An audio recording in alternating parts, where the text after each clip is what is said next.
The Kingdom of Swaziland is a small country in southern Africa. Less than 200 kilometers north to south and 145 east to west.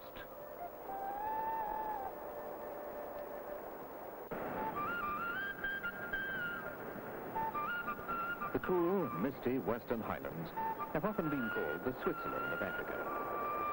Here is the source of Swaziland's greatest assets, the rivers that tumble down the mountains to bring water to the hot, arid plains below. For untold centuries, the people lived off the land, reaping their plots of maize and herding the cattle. And it must have seemed that life would go on like this forever. But, as with the rest of Africa, change came to Swaziland.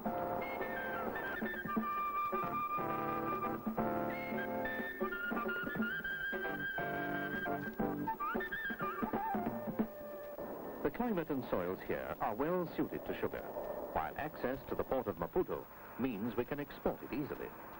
World consumption is growing at 3% a year, and the sugar is needed. It is a labor-intensive crop and provides a great deal of employment. Mr. Vic Rumbell, project manager for Tate & Lyle. Our input really started back in February of 1975, when we were commissioned to prepare an initial feasibility study. This feasibility study took some months to prepare, and it involved having a team here in Swaziland. The purpose of the feasibility study, of course, was to prepare a document which would be attractive to investors and lenders, and really this enabled the project to get off of the ground. When King Sobhuza II, who was himself one of the prime movers in the project, unveiled a plaque at the site of the future mill, he named it Simunya, which means we are one, a prediction that was to be proved true many times over.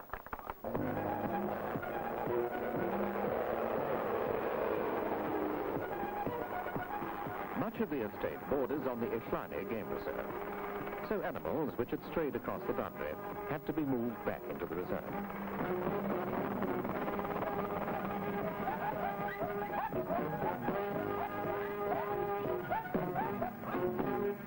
People, too, had to be moved. Over 500 families resettled to make way for the estate. And the king commanded that proper financial and administrative arrangements must be made for their relocation. Meanwhile, work was underway, clearing the bush off the 9,000 hectares of land that would eventually be under cane.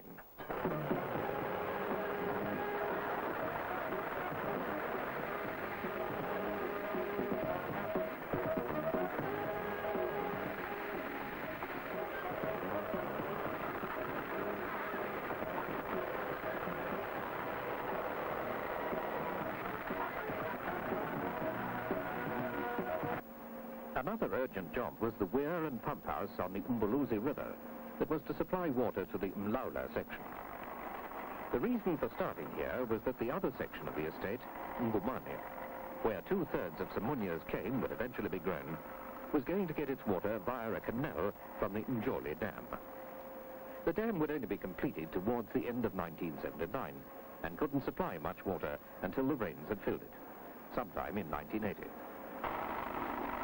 By the middle of 1978, land was being prepared at the rate of 500 hectares a month. Once the original vegetation had been cleared, the land then had to be ripped, deep ploughed, and finally leveled accurately for the irrigation system.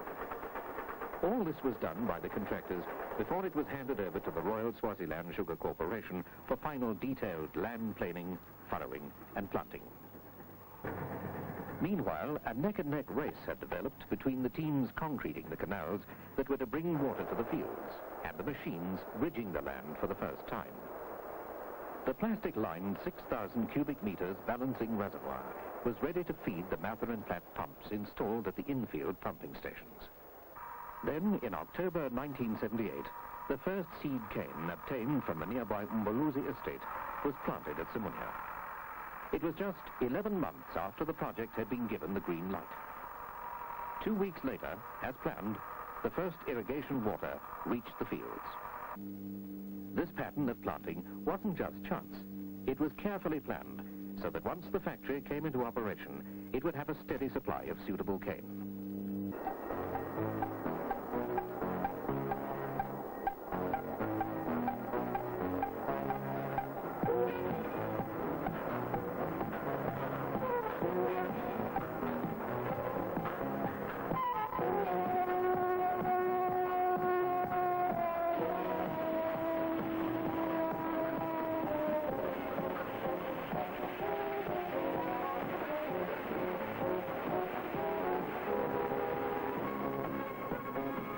Not the least of the problems that beset a project such as this, undertaken in an isolated area, is the logistics of moving large amounts of material, so much of which has to come from far away.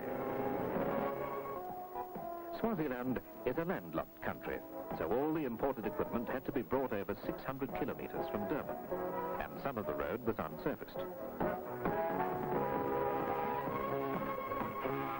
Although Simunye was still some way from producing its first sugar, it was already fulfilling one of its functions.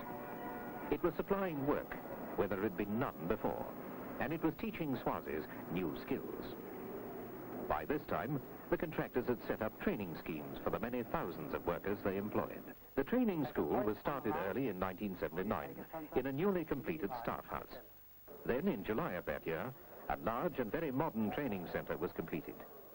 Now, they had the facilities to tackle the big problem of training the operators that were essential if the mill was to start up on schedule in 1980. I'm serving as an apprenticeship in auto electric operative.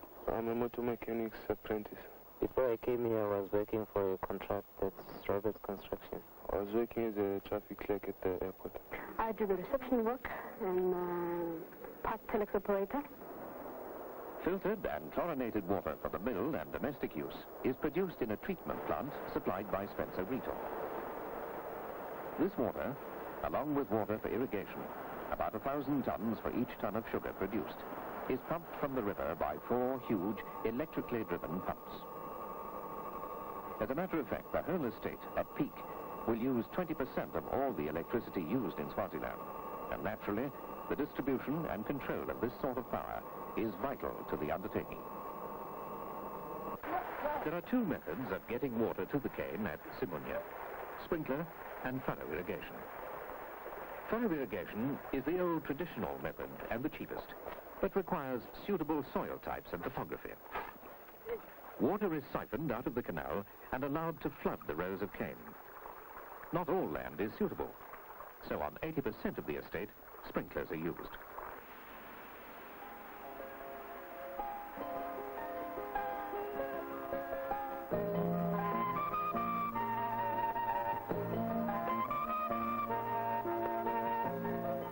Sprinklers are more expensive, and the hundreds of kilometers of aluminium piping, sprinklers and hosing supplied by the firm of Agriplas are worth over 3.75 million Malangeni.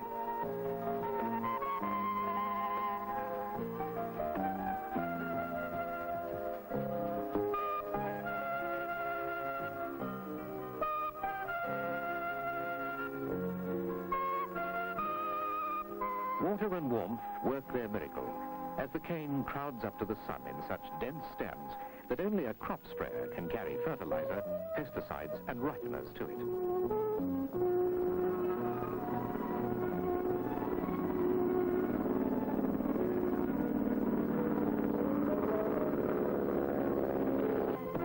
The serried ranks of growing cane that surround the mill site were a constant reminder to the construction workers that time was running out. There always seemed to be a million things still to be done, though in fact the work was up to schedule and the mill was taking shape.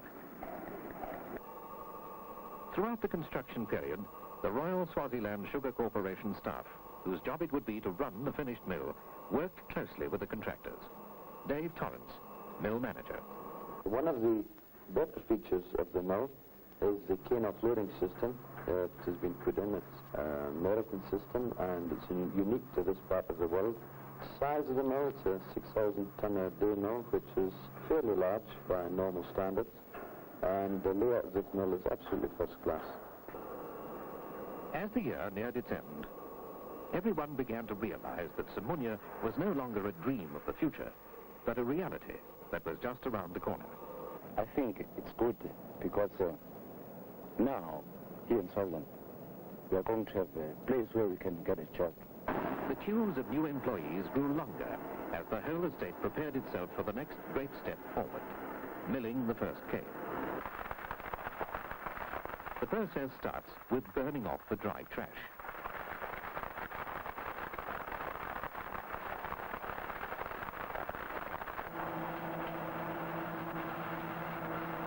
The cut cane is transported from the fields to loading zones in tractor-drawn trailers.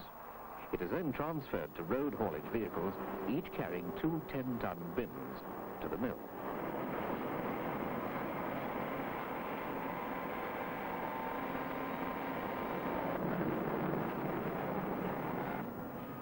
The cane bins are offloaded automatically or by means of forklift trucks operating in the cane yard.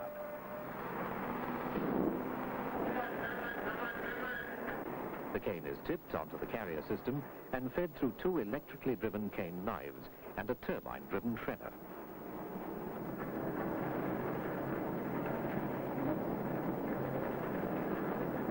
We started up on the 1st of May, where it was 7 minutes past midnight on the 2nd of May, and working on a day shift basis only, we managed to produce sugar 8 days later, which in a project of this nature with the amount of equipment in there is very good going.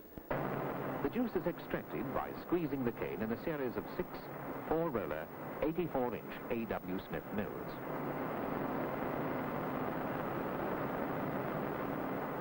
The fibrous material left over is called bagasse, and it is fed to 3 55-ton-an-hour water tube boilers.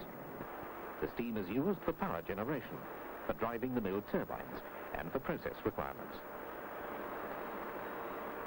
The factory is self-sufficient in power, and there are virtually no waste products. The process of extracting the sugar is monitored in the laboratory. The juice that comes from the mill is weighed, passed through vertical heaters, and fed into 2 Rapidor clarifiers. The mud from the clarifiers is filtered and returned to the fields as fertilizer, whilst the clear juice is concentrated to a syrup in 5 evaporator vessels.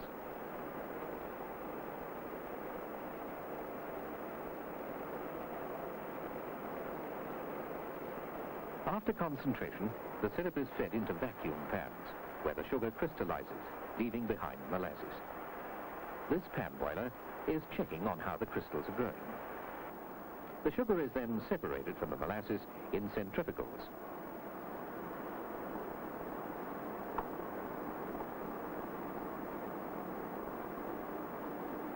Next, the sugar is dried in rotary dryers and conveyed to the bulk store.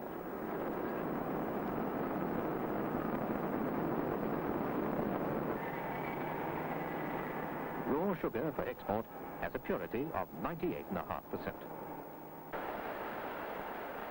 A factory of this size, together with the process used, produces effluent, which is treated before it is returned to the irrigation system.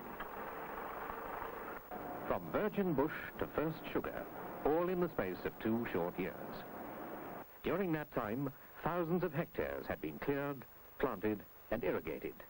Pump stations, canals, and underground mains.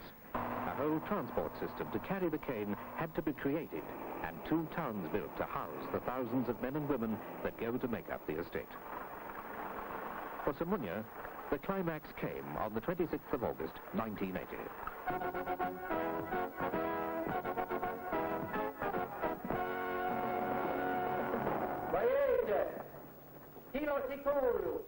Mr. Goshi Zokolai welcomed His Majesty the King.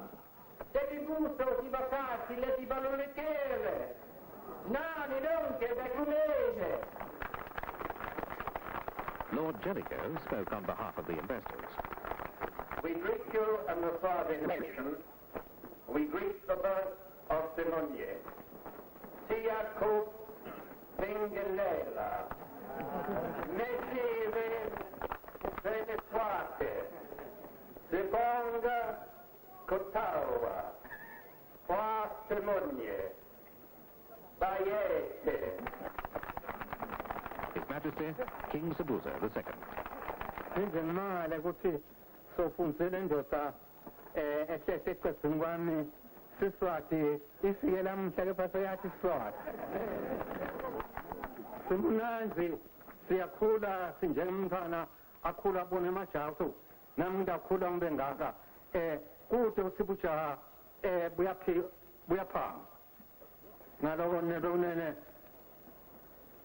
ngikhulumile ukuthi induna yami vele iqede konke ngaloko angibona ukuthi kufanele ngilibambelele angifane ngibika ukuthi Simunye uvuliwe lamuhla.